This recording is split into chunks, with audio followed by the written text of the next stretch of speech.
Israel के जिस हमले में हिजबुल्लाह चीफ मारा गया, उसी हमले में ईरान का टॉप कमांडर भी ढेर हुआ।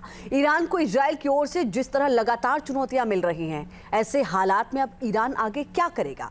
ईरान में इस वक्त जवाबी कार्रवाई को लेकर बड़ी बहस छिड़ी है, जिसमें डर और प्रतिशोध दोनों शामिल हैं। देखिए क्या हो सकता है ईरान का अगला कदम।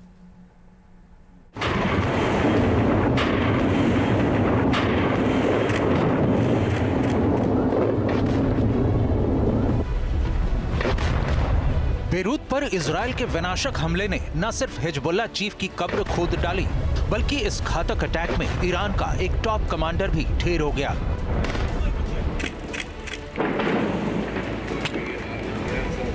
इसके बाद भी लेबनान पर इजराइल के हमले लगातार जारी हैं।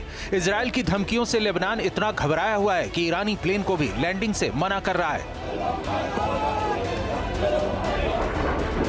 शुक्रवार शाम को बेरूत में हुआ था इजरायली एयरफोर्स का भयानक हमला, जिसमें इस इमारत को टारगेट कर बंकर बस्टर बम गिराए गए थे। आईडीएफ के इसी हमले में हिजबुल्लाह चीफ नसरल्लाह के साथ ही लेबनान में दफन हो गया ईरान के आईआरजीसी का top commander general Abbas Nilforoushan. IRGC का कमांडर निलफोरुशान इजराइल को ईरान का मुख्य दुश्मन मानता था। पिछले कुछ दिनों में इजराइल ने ईरान के कई प्रॉक्सी संगठनों के टॉप कमांडर्स को ढेर कर उसे एक बड़ा झटका दिया है। हसन नसरल्लाह की मौत ही ईरान के लिए इतनी बड़ी चोट है कि उसने पहले ही इस पर 5 दिनों के शोक की घोषणा कर रखी है। ऊपर से आईआरजीसी कमांडर की मौत ने उसे हिला दिया है। ईरान की फिजाओं में इस वक्त डर, आक्रोश और इंतकाम सबकी लहर एक साथ तैर रही है। अब सवाल है कि अपने कमांडर्स की मौत से तिलमिलाए ईरान की अगली प्रतिक्रिया क्या होगी। उसके सामने सबसे बड़ा सवाल है कि अब आगे हालात का सामना कैसे किया जाए। इस पर मंथन तेज है।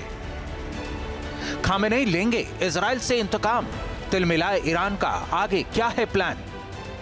क्योंकि ईरान को इजराइल की तरफ से लगातार भारी चुनौती मिल रही है। इजराइल उसके एक्सिस ऑफ रेसिस्टेंस वाले एक एक मोर्चे को तबाह कर रहा है। जंग के इस मोड़ पर ईरान के पास इस बड़े खतरे से निपटने के 3 विकल्प मौजूद हैं, जिन पर मंथन जारी है।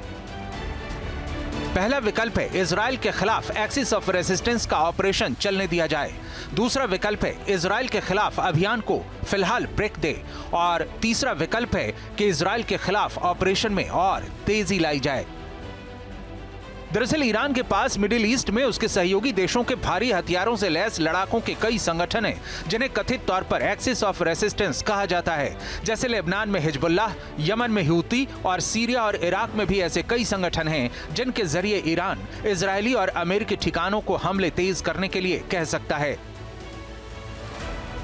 ईरान नसरुल्लाह के डेथ का और इवन आईआरजीसी के एक और कमांडर जो उसमें मारे गए हैं, इन दोनों चीज़ों का बदला लेना ज़रूर चाहेगा। और बदला लेना उसकी तरफ से बनता इसलिए भी है कि अदरवाइज़ वो अपने ट्रुप्स को, अपने दुनिया को, अपने सपोर्टर्स को दिखाएगा कि क्या हर बार ईरान ही गिरेगा?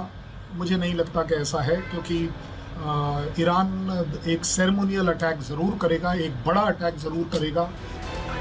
ईरान के साथ ही पड़ोसी देशों में भी ऐसी जवाबी कार्रवाई की मांग को लेकर प्रदर्शन तेज हैं। फिलहाल हिजबुल्लाह ने इजराइल के खिलाफ अपनी लड़ाई जारी रखने की बात कही है। लेकिन लगातार हो रहे इजरायली हमलों से ईरान में आलम यह है कि उसने अपने नेता आयतुल्लाह अली खामेनेई को भी छिपा दिया है, ताकि उन पर अगर हमला हो तो भी उन्हें बचाया जा सके।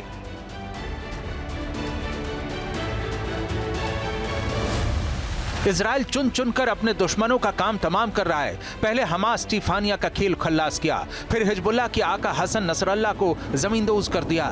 साथ ही ईरानी टॉप कमांडर की मौत के बाद अब सवाल उठ रहे हैं कि अगला नंबर किसका है। ऐसे माहौल में ईरान किस तरह की स्ट्रेटजी बना सकता है?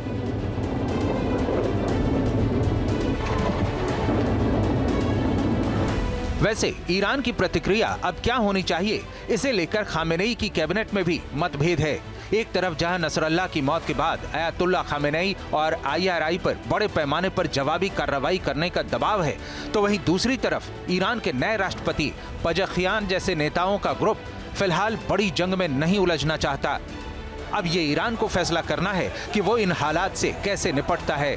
लेकिन इतना जरूर है कि अगर ईरान ने भी बड़े जवाबी हमले किए तो मिडिल ईस्ट में भयानक जंग की ज्वाला भड़केगी। टीम न्यूज नेशन अब व्हाट्सएप पर खबरों की ताजा अपडेट के लिए न्यूज नेशन के इस QR कोड को स्कैन करें।